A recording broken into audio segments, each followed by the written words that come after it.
This episode is brought to you by LinkedIn. Psst, healthcare pros, word's out, and it's too good to keep quiet. Look, LinkedIn is revolutionizing job hunting, making it possible to search by specialty, shift preference, and salary. Endless scrolling is out. Whether it's a mental health therapist or dental hygienist, finding the perfect role is faster and easier than ever. Head to linkedin.com/healthcare and start your search today. If we knew more about our sleep, what would we do differently? Would we go to bed at a consistent time or take steps to reduce interruptions to our sleep? With the all-new Sleep Score, Apple Watch measures your bedtime consistency, interruptions, and sleep duration. Then, every morning it combines these factors into an easy-to-understand score from 1 to 100.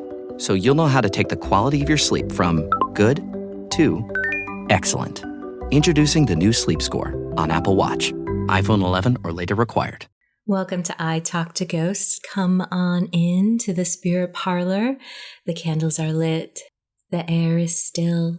And tonight we're gathering around the table to talk about the art and mystery of the séance. Maybe you've imagined a group of people holding hands in a dark room, the table trembling, a voice from beyond whispering secrets into the candlelight. Or perhaps you've seen the Hollywood version, curtains blowing, spirits shouting, and a medium going into a full trance. But what's real? What's respectful? And what should you know before inviting the spirit world to the table? Tonight, I'll guide you through the basics of seances, the rules, the rituals, and the reality. Whether you're just curious or feeling called to conduct one yourself, these are highlights and helpful notes to spirit communication in a circle. Okay, the word séance comes from the French word séance, meaning session or sitting. Séances became especially popular in the 19th century during the spiritualist movement, when people longed to connect with loved ones lost to illness or war, and there was a lot of that during this time. Mediums would hold parlor gatherings, often dimly lit, where messages from the beyond were received through knocks, voices, trance states, or even automatic writing. Some seances were genuine attempts to bridge the gap between the physical and the spirit worlds. Others, well, let's just say not every parlor was free of a trick or two. Still, seances continue to this day, especially in spiritual circles, and many people, myself included, have had powerful, heartfelt, and even healing experiences. Now let's talk about what you need for a séance.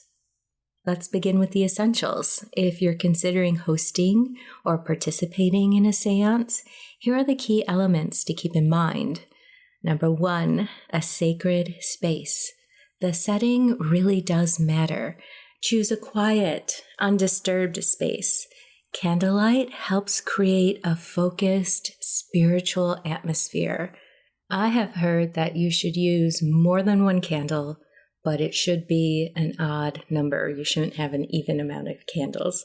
But, sometimes rules are put in place just to feel like you have control of a situation or have more knowledge than someone else. Atmosphere is incredibly important, though, and your guests should be comfortable. You should have a table big enough to fit all participants. And you want to set the mood with incense, a crystal ball, or other spiritual items. Depending on the type of seance you're performing, additional supplies may be necessary, such as tarot cards or runes. Playing soft music as your guests arrive is another great way to set the tone and keep the right energy flowing from the very beginning in the space. You can also include objects that belong to the departed or photos of loved ones, anything meaningful that honors the energy that you want to invite in. Number 2, a circle of intention. Participants should be open, respectful, and grounded. A group of 3 to 8 people is usually ideal.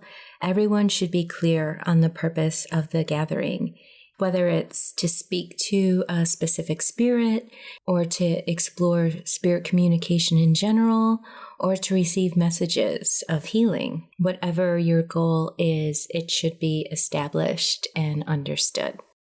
Another great component, of course, to have at a session is a medium or a guide for your seance. It's incredibly helpful and important to have someone experienced who can raise and manage the energy, navigate messages, and keep the group emotionally grounded. This person may go into a meditative or trance state or simply facilitate the experience. Whatever happens, it's important to have an experienced and a grounded host for your gathering. I'm sure you can think of situations that may seem a little startling during the moment of heightened energy that could really benefit from someone with a reassuring presence and the knowledge of how to respond and to continue to guide the gathering.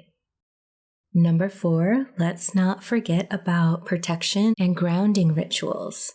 Before beginning, always set spiritual boundaries. You might light a candle and say a protective prayer or mantra, call on your spirit guides, visualize a circle of white or golden light around the group, or ring a bell to clear the space. Another element to consider is tools. Some seances use a spirit board or pendulums or automatic writing. These are just tools. The spirit world doesn't require them, but they can be ways to focus intention and receive symbolic messages. In fact, the last Spirit Parlour episode I just released was about mediumistic tools.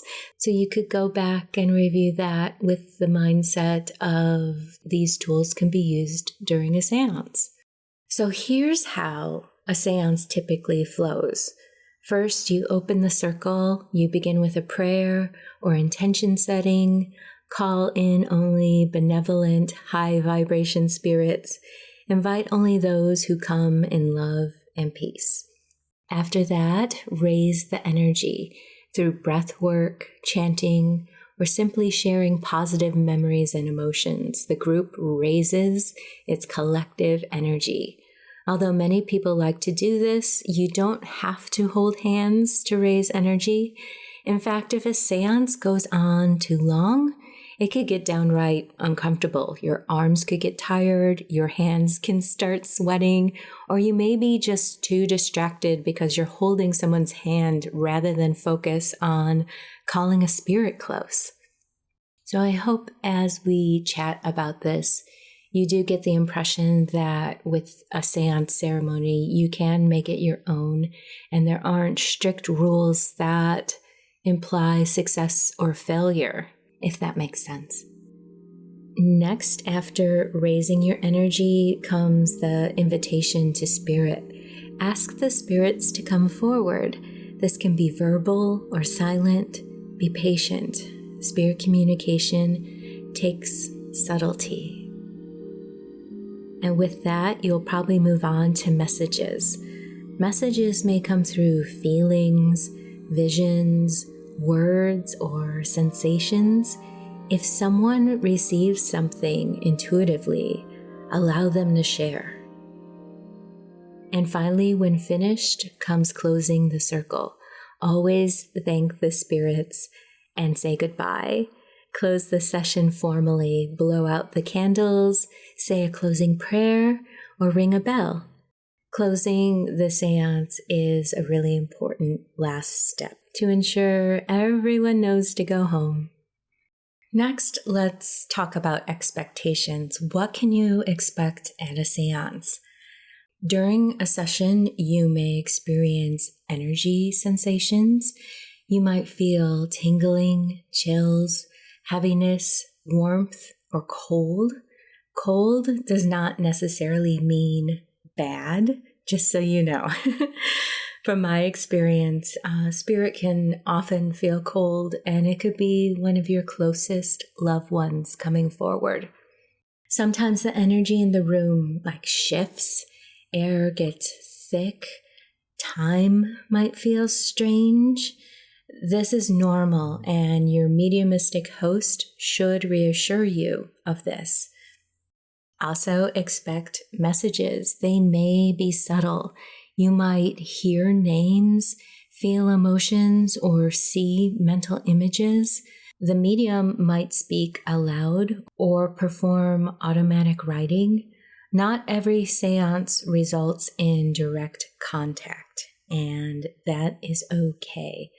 Mediumship, if anything, is very subtle. It's not like Hollywood. It usually isn't giant fireworks, but it can be a profound experience nonetheless. Will all spirits come close? No, they may not. Trust the spirit world, because in truth, spirit is in charge. Know that there is wisdom to their messages when they come through. If you don't hear from Aunt Tammy, this probably just wasn't the time for it. Again, trust in that. Trust that what comes through does so for reasons greater than our own opinions. And I absolutely mean that with love. What about uninvited guests? This is rare, but people worry about attracting low vibration energies. That's why protection is so important.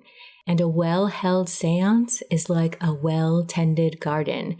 You don't leave the gate open just for anyone to wander in. After effects of seances, you may feel tired or emotional or charged up. This goes for any type of spirit reading. Make sure to drink water, ground yourself, and don't forget to journal about your experience. So many things can come through in a blur, and you'll be really thankful that you wrote them down to revisit your impressions and capture the moments when they happen. Okay, before we wrap up, let's talk about a few important do's and don'ts for anyone exploring seance work. So approach with reverence, not fear.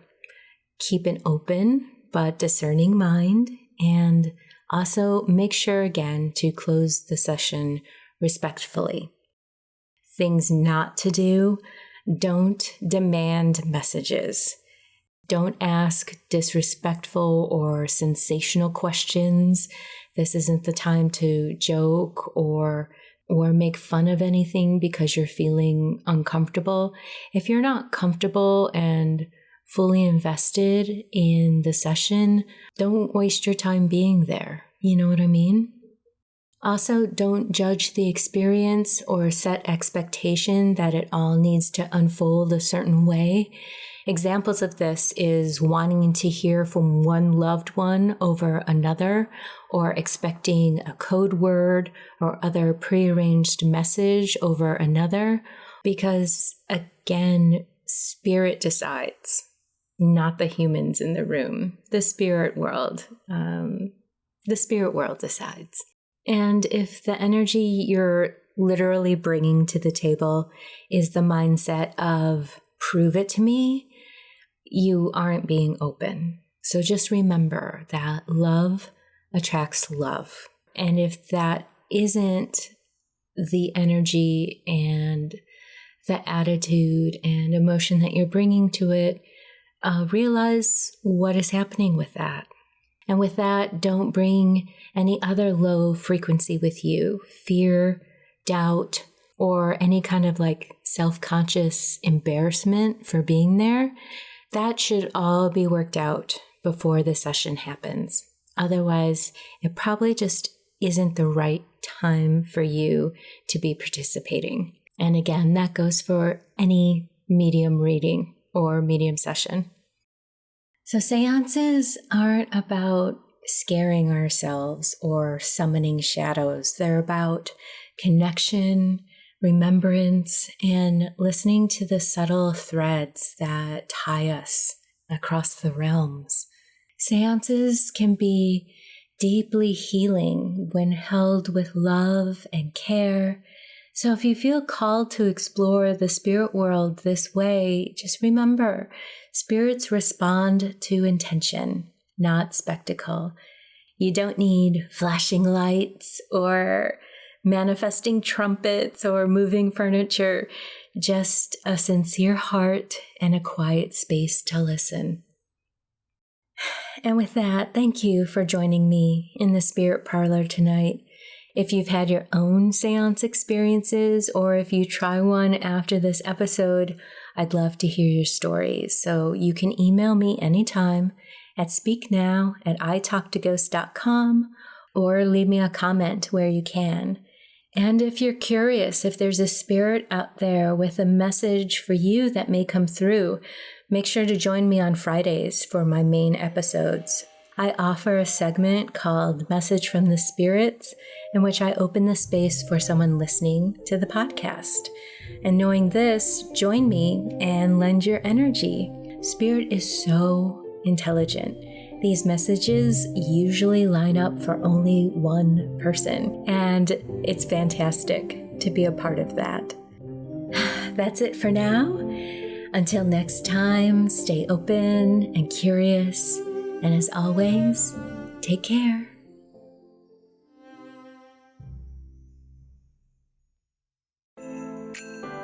Kay Jewelers Black Friday sale is on. Now's the time to get up to 50% off Black Friday deals. With savings this big, you can get gifts for everyone on your list. Plus, if Black Friday lines aren't your thing, skip them. At Kay, you can buy online and pick up in store or get free shipping right to your home. This holiday season, unwrap love and savings with Kay. Exclusions apply. See Kay.com/exclusions for details. Hey, Ryan Reynolds here. Wishing you a very happy half-off holiday because right now Mint Mobile is offering you the gift of 50% off unlimited. To be clear, that's half price, not half the service. And Mint is still premium unlimited wireless for a great price. So that means a half day, yeah? Give it a try at mintmobile.com/switch. Upfront payment of $45 for 3-month plan, equivalent to $15 per month required. New customer offer for first 3 months only. Speed slow after 35 gigabytes if network's busy. Taxes and fees extra. See mintmobile.com.